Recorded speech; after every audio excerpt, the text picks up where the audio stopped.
Hello everybody, Wilton Han over here, out here in Paris, right by the Eiffel Tower. Want to give you an idea on how to get more reviews from your clients. And definitely it's illegal to bribe your clients for reviews, like giving away gift cards, things like that. You're not allowed to bribe for reviews.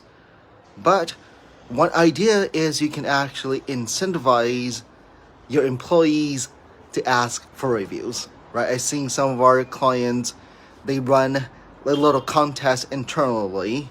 Whoever got the most reviews for the company get a gift card, for example.